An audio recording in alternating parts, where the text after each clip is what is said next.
El fin del mundo depende del lugar donde queramos que esté el principio.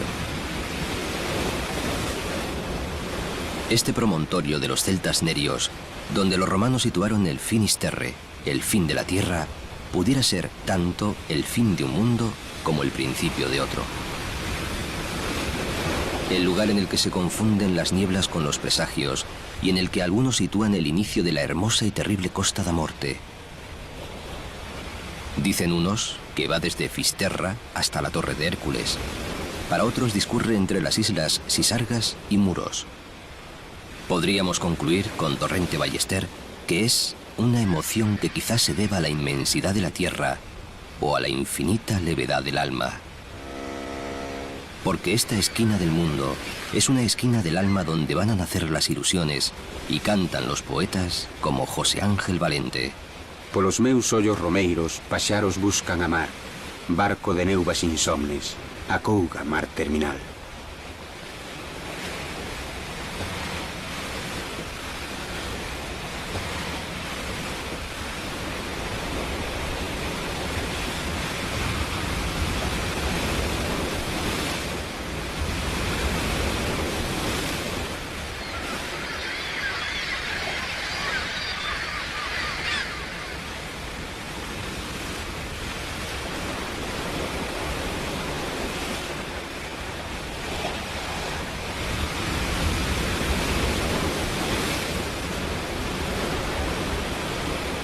Aquí, donde los celtas adoraban al sol y a las tempestades, las olas y el viento tienen muchas historias que contar.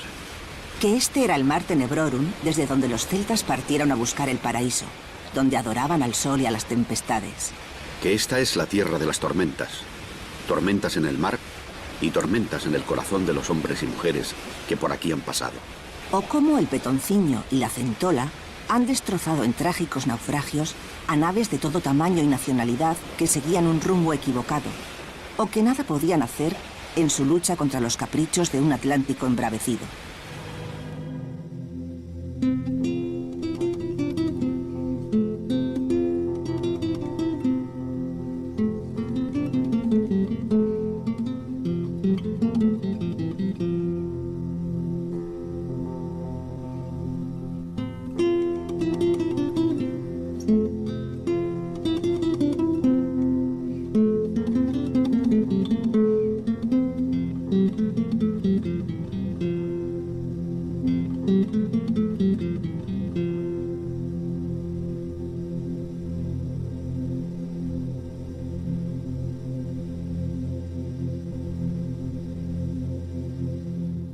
En estos parajes de la niebla y la calima, es difícil saber dónde acaban los contornos del propio cuerpo. Por eso no es fácil distinguir entre lo real y lo soñado. Dicen, pero quizá no sea cierto, que en la laguna del Ouro, que llaman de Xarxas, hay un pueblo sumergido bajo las aguas. Un pueblo en el que viven felices los animales y las personas, que un día fueron engullidos por las arenas movedizas de sus orillas.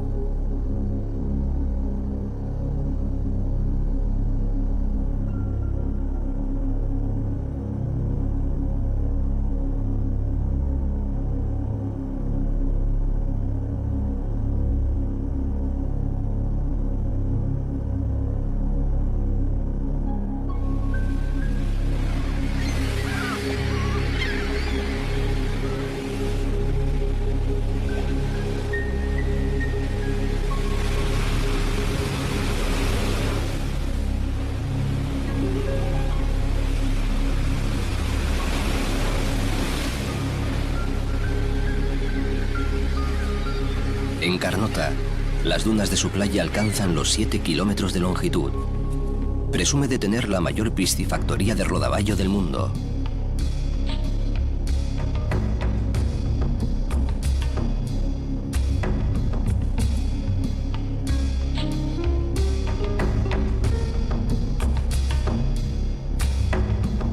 Y el hórreo más largo de Galicia.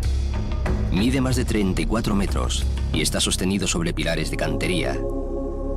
No parece cierto que sea el mayor de Galicia, puede que le supere el hórreo de Araño en Rianxo, pero las gentes de acá razonan y con argumentos de peso que, bueno, puede haber otros mayores, pero no mejores. Presume también de la iglesia de Santa Comba, románica y romántica, que resistió el asalto de las tropas de Napoleón.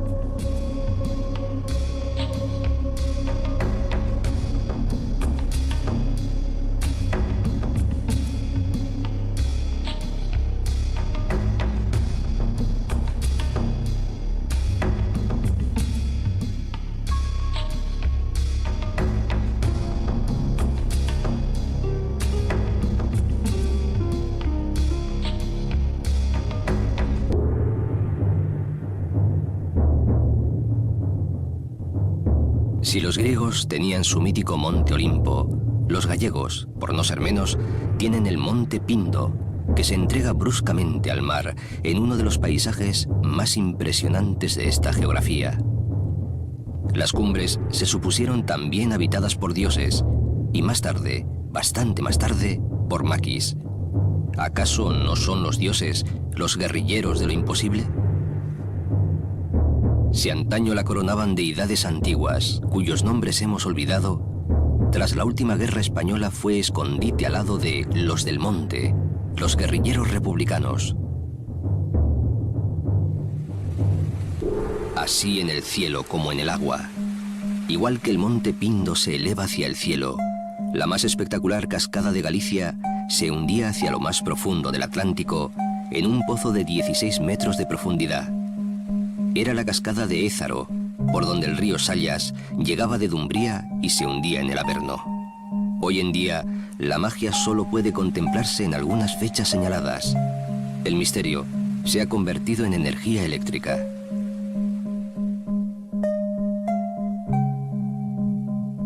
La ensenada de Ézaro, donde los corsarios del norte carenaban y reparaban sus barcos, guarda parte del misterio antiguo y de la antigua belleza. Los vecinos del lugar son todavía hoy carpinteros de Ribeira y sus barcos, a menudo varados como faros, son las velas que alumbran ese otro mundo que ya desapareció.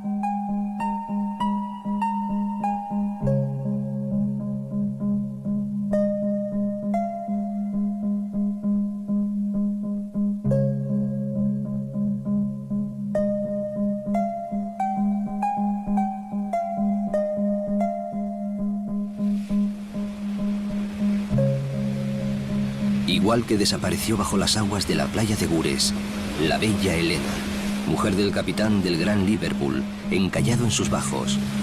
Cuando el marino vio ahogarse a su esposa embarazada y a pesar de haberle ganado él mismo el combate a las furiosas aguas, no pudo resistir el dolor y se quitó la vida.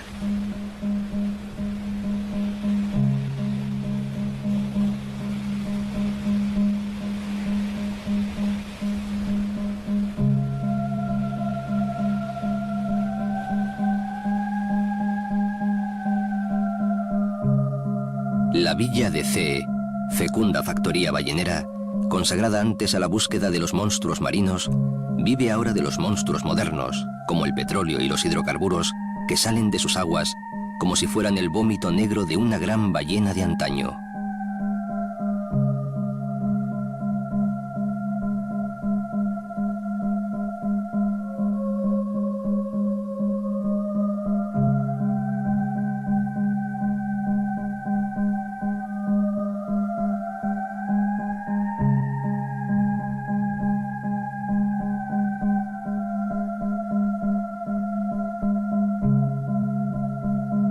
De todo mal, la protegió y sigue protegiendo el Castillo del Príncipe, levantado en el siglo XVIII en honor del futuro Carlos IV.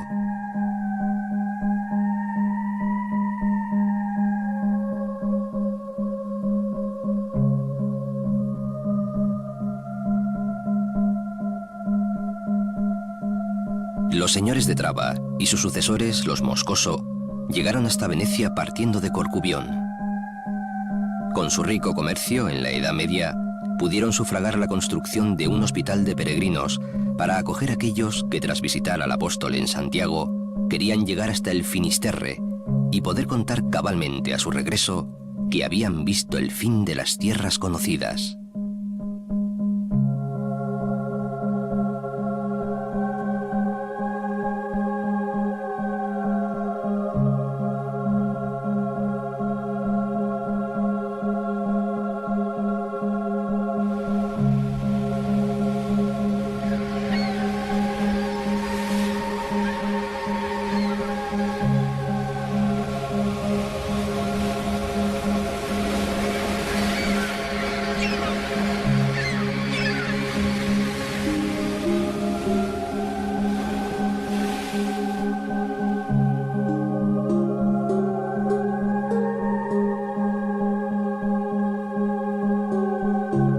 Fisterra se abre con 2 ensenadas de ensueño.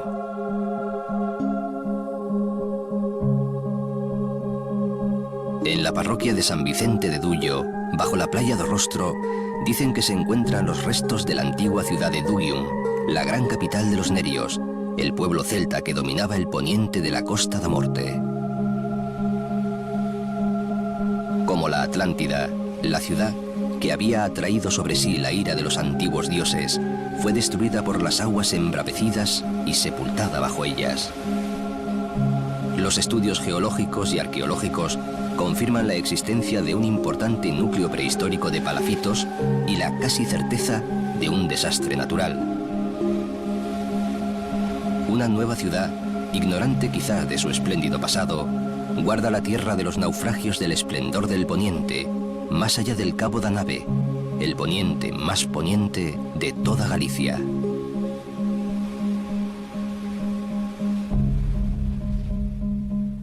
Fue Camilo José Cela quien en Madera de Boj, posando su mirada en esta frontera marítima de Galicia, se convirtió en notario ilustre de la mortal historia de la Costa de la Muerte y dio fe de los naufragios que unen el pasado con el presente, mirando hacia atrás con tristeza y esperanza, porque al tiempo se le puede dar marcha atrás si se mece con inteligencia y con cariño. Cela viene a decir que en la vida no existe ningún tipo de orden ni estructura y que la vida no tiene más desenlace que la muerte.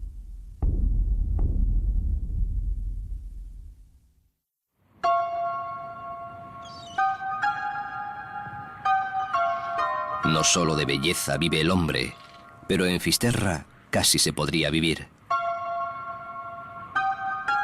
Si no hemos podido ver cómo le crece la barba y le gotea el sudor al Cristo da Barba Dourada en la iglesia románica de Santa María das Areas, todavía es posible ir a buscar otros prodigios a cualquier callejón de los que bajan al puerto o a la capilla del Buen Suceso en la plaza de Lara Solis.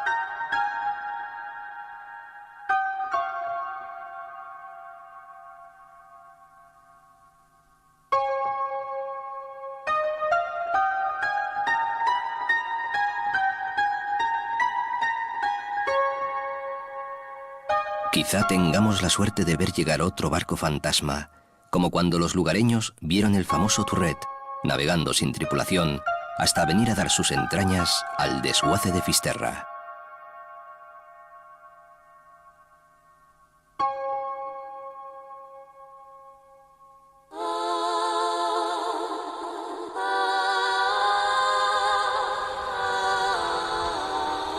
El Cabo de Finisterre, señor de las tormentas, es famoso entre los navegantes de todo el mundo por sus peligros.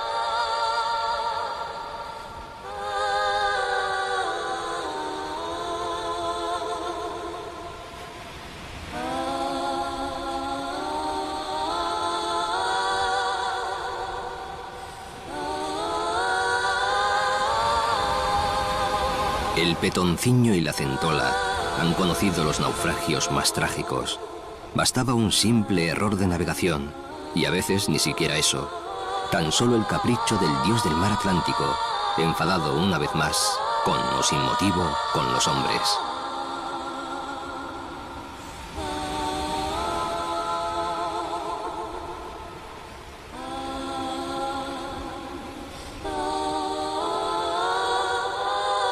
En el faro de O Semáforo, parece que de verdad se está en el fin del mundo. Cuando cae en la niebla o la noche, se oye un estruendo mítico que podría ser mugir de vacas o rebaño de monstruos.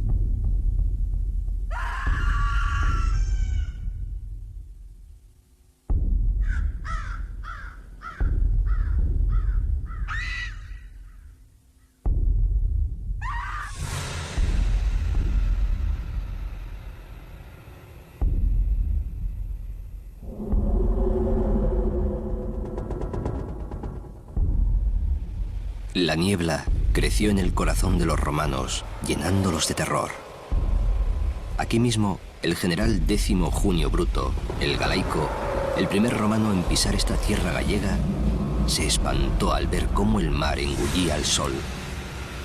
Quizá fueron sus propios miedos lo que vio. Y desde entonces bautizaron a este mar como Mar de las Tinieblas, Mar Tenebrorum, un mar que albergaría todos los monstruos, pero que podía cobijar también el paraíso, puesto que quizá la niebla lo único que hace es permitir que veamos fuera lo que ya está dentro de nuestro corazón.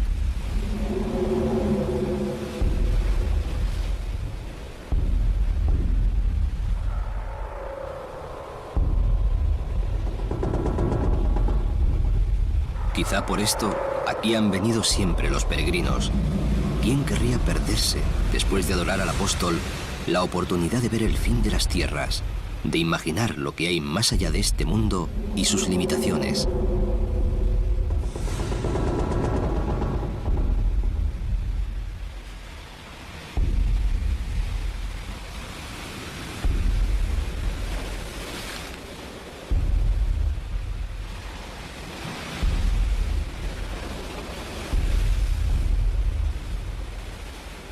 Y aquí acabó el mundo, en verdad, para muchos. En Ocentolo, un pedazo de mar sanguinario, vagan buscando monstruos y paraísos los fantasmas de 482 marineros ingleses que se hundieron en un temible temporal el 7 de septiembre de 1870. Un poco más allá, pueden encontrarse con los fantasmas de sus antiguos enemigos, marineros españoles que habían sobrevivido al desastre de la Armada Invencible y que pocos años después de aquel lejano siglo fueron derrotados por el mar. Se hundieron 20 barcos y murieron 1.700 hombres. Su comandante, Martín de Padilla, no pudo enfrentarse ya nunca a los ingleses, salvo en este imaginario mundo de mar y sueño en el que no importan los siglos. Un mundo en el que quizá pelean unos fantasmas contra otros, o tal vez se cuentan sus naufragios al amparo del ron que no han tenido tiempo de beber.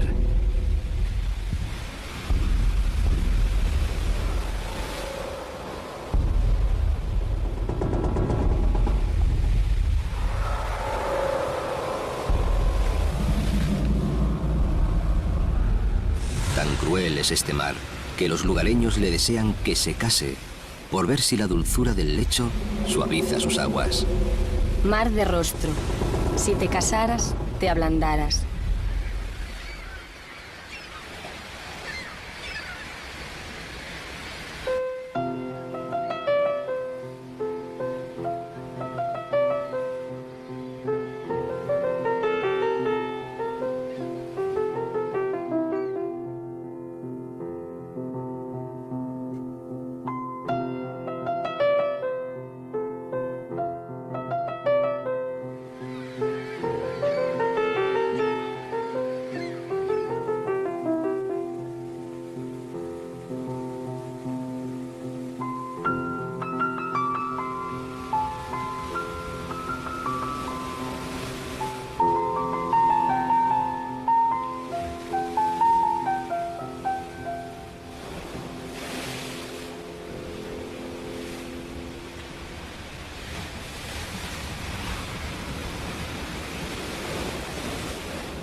El brazo de tierra de Touriñán se adentra en el Atlántico como si en verdad quisiera ir en busca del fin del mundo. Su faro, como un ciprés de mar, alerta de los peligros y asiste impasible a las tragedias, como si sus luces se alegraran de ser mudas y no poder contar el dolor de tantos naufragios. Parajes tan irreales permiten imaginar al hada Rouriz tal y como la describió Eduardo Bondal, peinándose con un peine de oro, cantando cousas do tempo pasado y avistando, quizá desde los ojos fríos, el porvenir. Ao abrigo do vento circio, sentado ao pé dos valados que hai nas casás de Nemiña, os cabelos pieiteando con lindo pieite de ouro que deslumbraba ao miralo, cantaba a fada Rouriz, cousas do tempo pasado.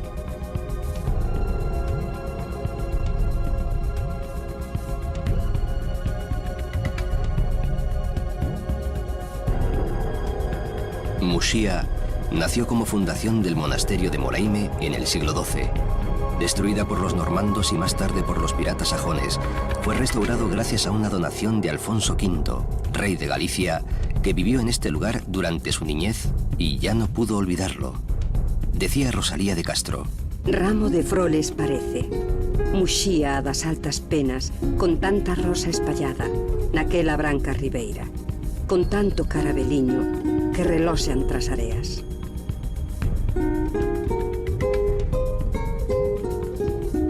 Fue importante en la Europa medieval gracias a su puerto, destruido por las tropas de Napoleón.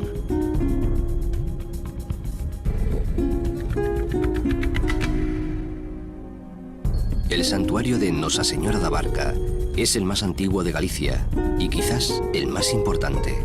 Nosa Señora da Barca ten o tellado de pedra. Ben o pudera ter douro miña virxe, si quixera. Dicen que hasta aquí llegó la Virgen María en una barca para animar al apóstol Santiago en la evangelización de Galicia, que avanzaba muy poco a poco. 3 piedras marcan ritos más antiguos que el cristianismo en este lugar que ya era sagrado para los celtas. La piedra de Avalar es una piedra oscilante en la que quedó convertido el barco de la Virgen. Si un devoto consigue moverla, atrae la buena suerte. Muy cerca, la pedra dos cadrís sería la vela de la barca. Es curativa. Los reumáticos y los que padecen del riñón pasan por su hueco y esperan quedar curados. Hay una piedra más, que sería el timón del mítico bajel. Tantos poderes mágicos confirman el carácter precristiano del lugar, que la Iglesia santificó, según era su costumbre, construyendo una ermita allá por el siglo XII.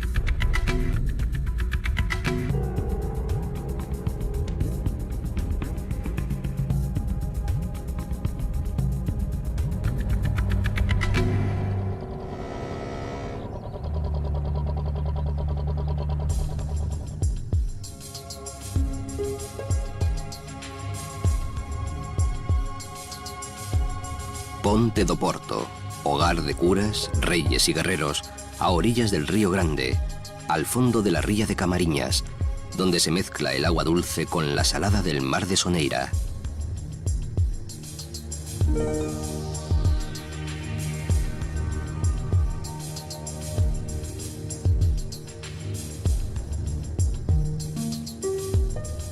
Del esplendor de tiempos pasados, cuando cientos de barcos remontaban la ría, quedan la belleza bucólica de las aguas y las embarcaciones de recreo que parecen dispuestas a partir en busca de otro mar y de otro tiempo.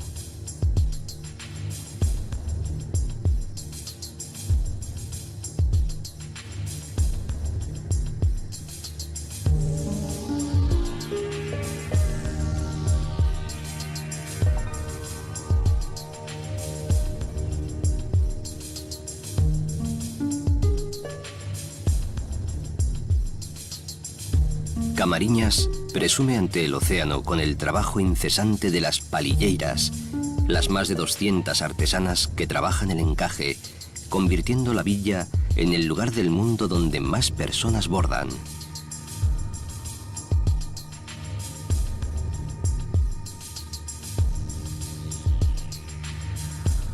Y cuando llega la pesca, un aire de fiesta se engancha en los jirones más risueños de su alma marinera.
Uno de los últimos bardos atlánticos, Manolo Rivas, dice que el príncipe Hamlet, de haber sido posible, hubiera soñado un castillo en el faro Vilán, cerca de Camariñas.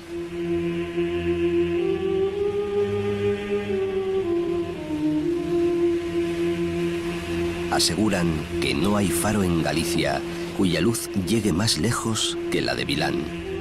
Fue el primero de Galicia con suministro eléctrico, defendiendo a los barcos de las escarpaduras de la costa de Soneira y de los peligros ocultos bajo la espuma lujuriante de las olas.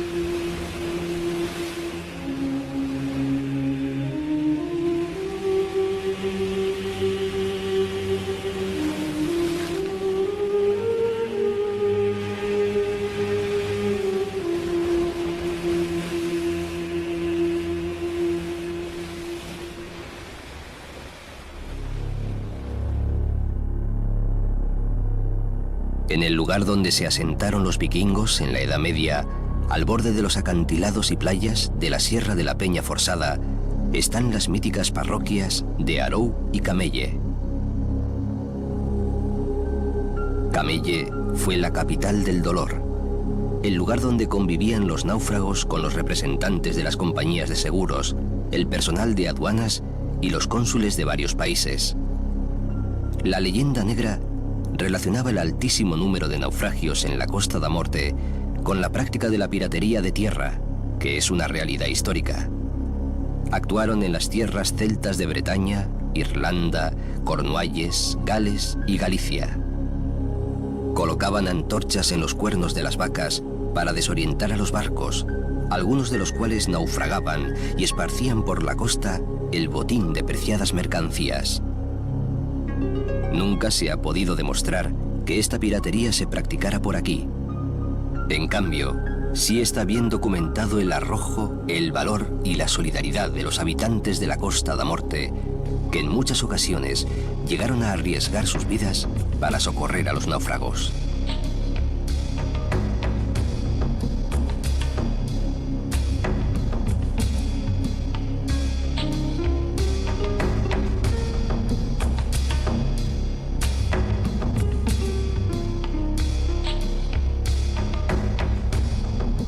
Traba es la antigua corte y hogar de los condes de Trastámara, señores de tierras y hombres desde Ribadeo a Fisterra y artífices de la vida política del Reino de Galicia. En su largo arenal, de más de 3 kilómetros, se realizaban las justas y los juegos de los reyes. Quizá, debajo de sus dunas o su lago, está la pecadora y mitológica ciudad de Valverde, que como Sodoma y Gomorra fue castigada por el apóstol Santiago a ser anegada por las aguas a causa de los pecados de sus habitantes.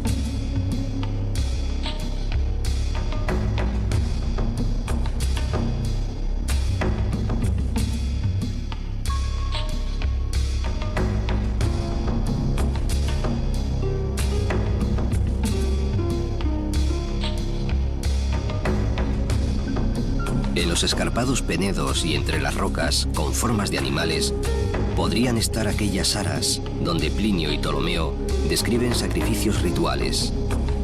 Tan misterioso y fantástico bosque de piedra es, faltaría más, objeto de toda clase de leyendas, que hablan tanto de su origen como de sus antiguos habitantes.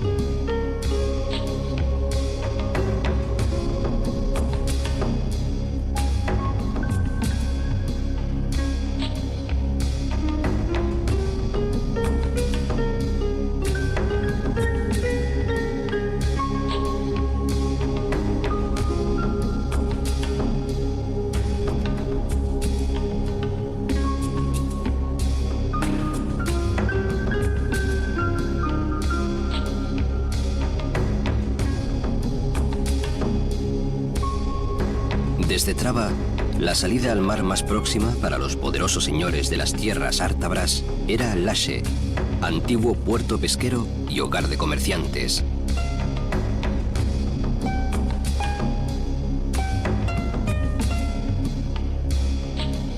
De la Rúa Real a la Casa do Arco se conserva la riqueza medieval de la villa, que siempre fue puerto marinero y minero. Aquí se cargaba el caolín que llegaba desde Nande hasta la terrible llegada de la Revolución Industrial.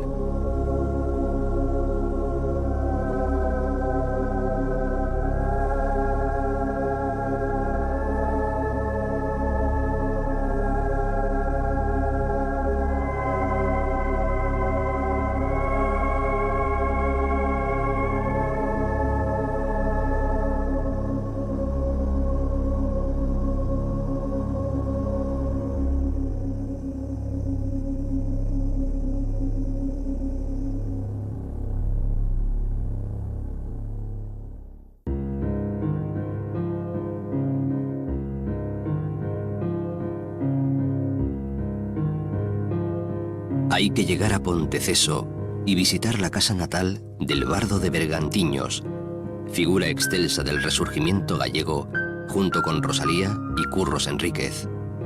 Su nombre era Eduardo Pondal, y él, y no otro, es el autor del himno nacional gallego. Aquí nació, a orillas del Anllós, en 1835.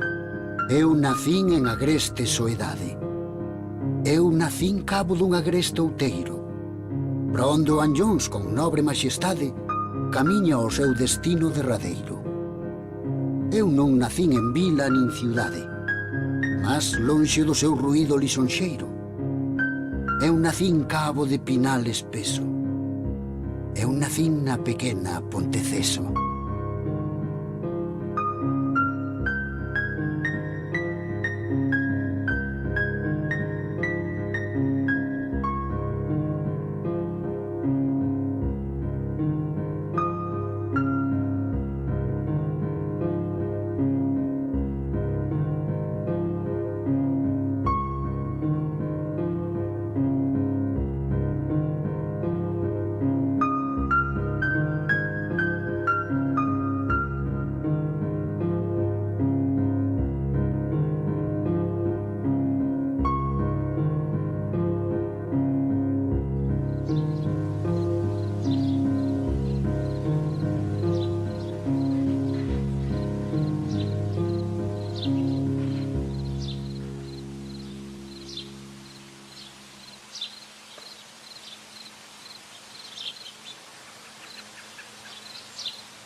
Como un dragón sin San Jorge o una serpiente sin paraíso, a Pedra da Serpa es sin duda una joya de la arqueología gallega.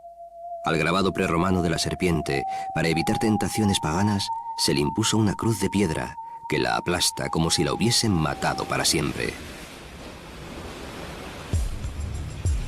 En la isla da Estrela se enterraban los cadáveres de los desconocidos que escupía el mar del Roncudo. Aquí, los restos del pasado, los cromlechs, los castros e incluso la capilla de la Virgen han acabado uniendo paganismo y cristianismo en una sola y romántica ruina.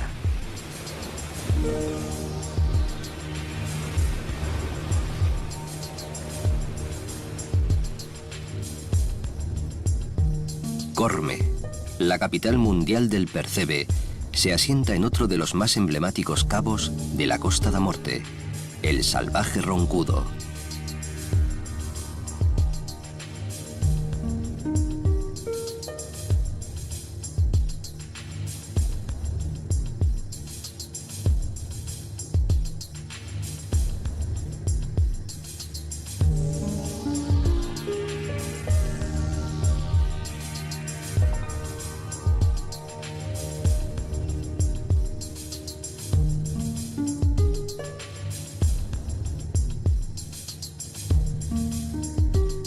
El ronco llanto de las olas, al batir contra la roca desnuda, le ha dado nombre, y las cruces que en él se levantan recuerdan todos los sacrificios humanos, los naufragios y a los percebeiros que perecieron a causa de su valor. Porque es desde esta punta que hombres intrépidos se descuelgan acantilado abajo en busca del percebe, el oro del mar. Y el mar no siempre se deja arrebatar su tesoro.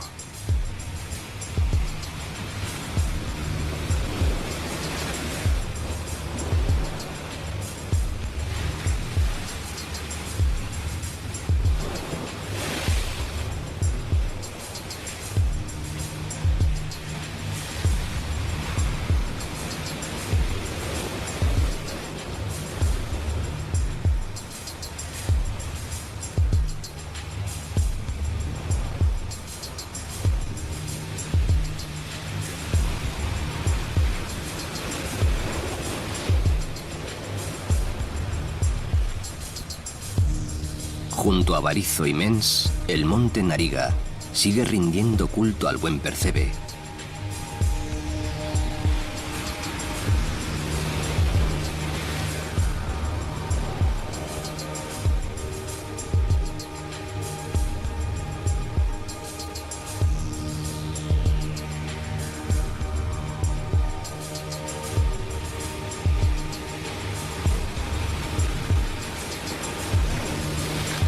Desde 1955, aquí se yergue este faro en forma de buque que navega por el paisaje, acompañando a los miles de cargueros que surcan la Costa da Morte.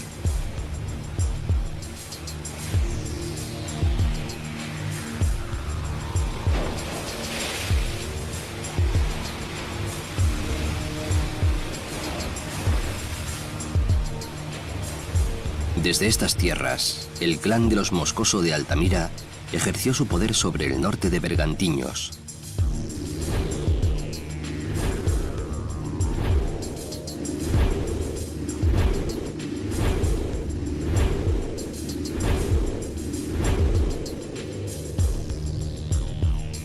La costa rocosa, defendida por los acantilados, fue antiguo bastión de los celtas y se dice habitada por los mouros, fantásticos personajes subterráneos que reciben tantos nombres en la mitología celta.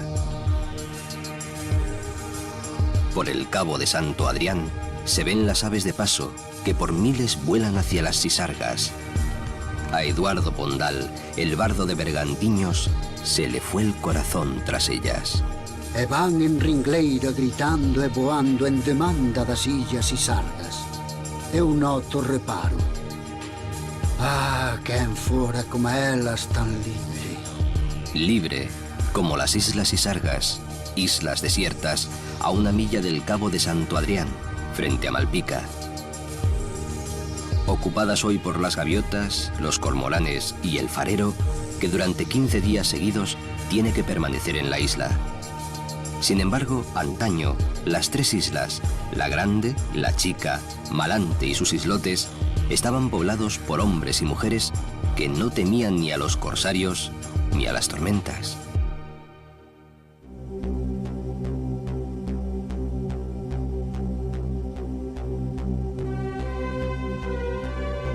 Un murallón protege Malpica, pero los días de tempestad, las olas saltan a menudo sobre el dique.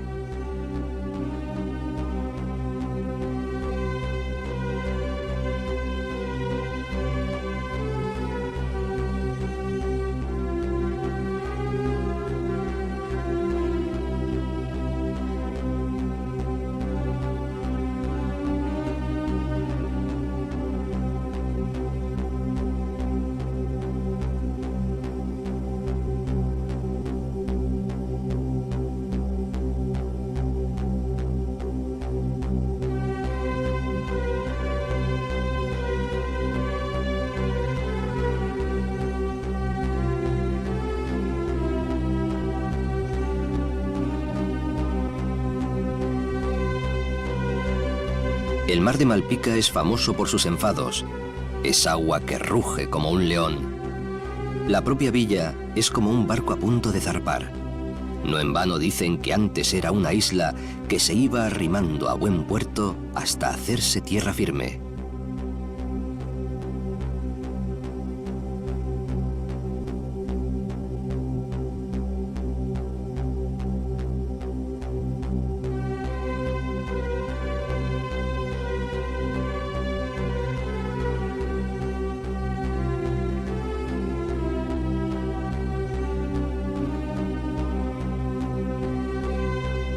Su nombre es antiguo e ibero. Mal significa altura o dominio, y Pica se refiere al monte Atalaya, señor de este istmo. En el siglo XIII ya se la conocía como Puerto Ballenero, propiedad del arzobispado de Compostela, pero en realidad siempre ha sido propiedad un poco del mar y otro poco del viento.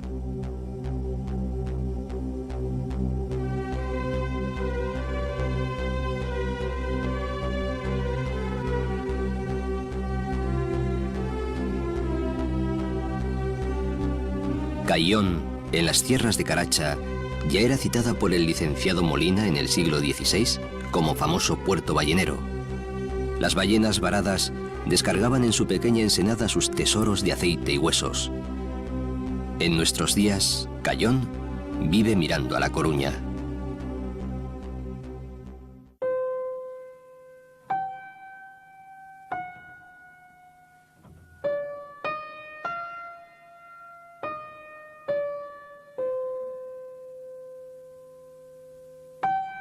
el único faro romano que aún funciona en el mundo.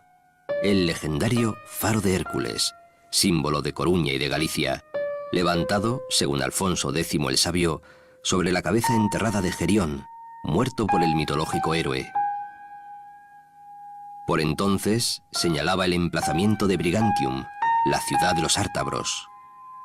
Y dicen que aquí se guardaba un espejo en el que se veían todos los mares y todas las costas, el Ler de los celtas.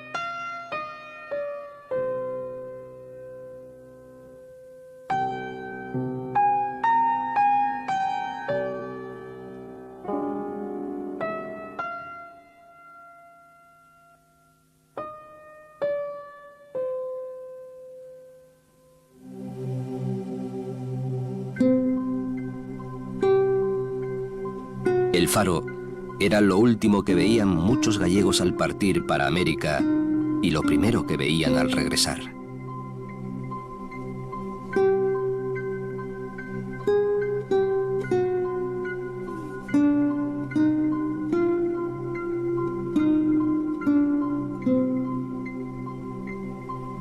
Dice la canción popular: No sé si entrar en La Coruña de noche o hacerlo de día. Y es que A Coruña, que es a cidade por excelencia, es también mucho más que una ciudad. Una filigrana de piedra y cristal entre ensenadas, playas, dársenas y mar. Nadie se cansa de recorrer sus playas sin fin. Riazor, Orzán, Berbiriana y San Amaro, hasta las puertas de Bastiagueiro y la infinita serie de las Mariñas. Puerto de primera categoría en Galicia y en el mundo, por él se fueron y vinieron las gentes y las riquezas de esta tierra. Desde el siglo XVIII, con el Consulado del Mar, Coruña se convierte en Coruña. Sus galerías blancas corren junto al agua intentando apresar las olas con sus ojos. Balconadas con vidrio y celosías de madera, hechas por los carpinteros de los barcos, que se han convertido en seña de identidad.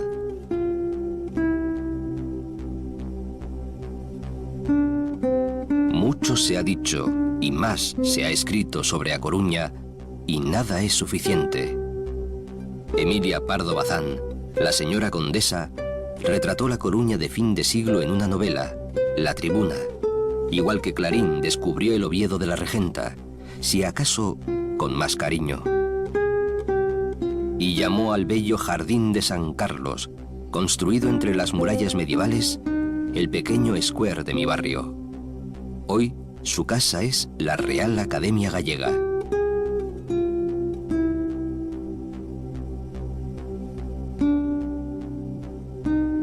Pero no es la única mujer famosa de esta A Coruña guerrera.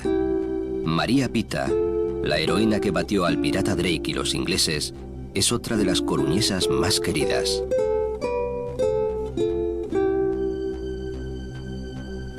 Hay también monumentos a los ingleses amados, hermanos del mismo mar, como la tumba de Sir John Moore, el general inglés herido de muerte en la lucha contra las tropas de Napoleón. Y sin embargo, después de ser héroe contra los franceses, aquí fue ejecutado por liberal el general Díaz Porlier. Hay una Coruña de piedra, la que guarda los tesoros de la ciudad vieja. La iglesia barroca de los dominicos, la pintoresca plaza de las Bárbaras, la calle de las Herrerías, la antigua plaza de las Harinas, hoy de Azcárraga, la fuente de la fama y tantos otros.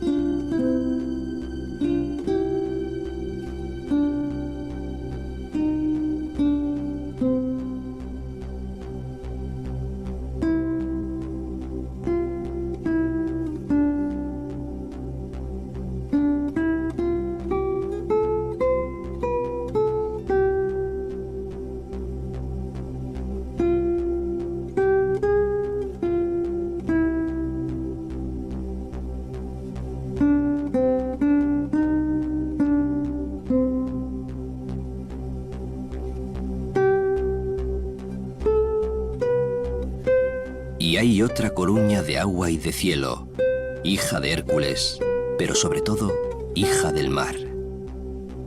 Por él llegó Julio César, que la conquistó sin batalla, y por mar llegaron en 1147 10.000 cruzados para ayudar al rey portugués a conquistar Lisboa. Por mar partió Pedro I para solicitar la ayuda del príncipe negro, y por mar llegó también el duque de Lancaster con sus guerreros, pero ni por tierra ni por mar pudo someter a Coruña. De este mar partió la armada invencible, y a este mar volvió vencida e invicta a la vez.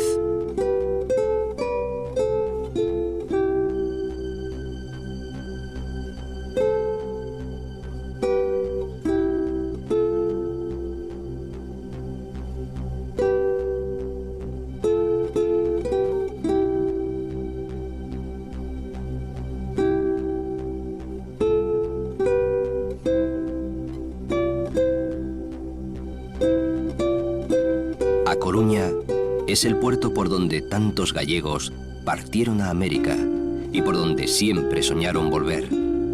La ciudad donde nosotros, hoy, ahora, soñamos con quedarnos.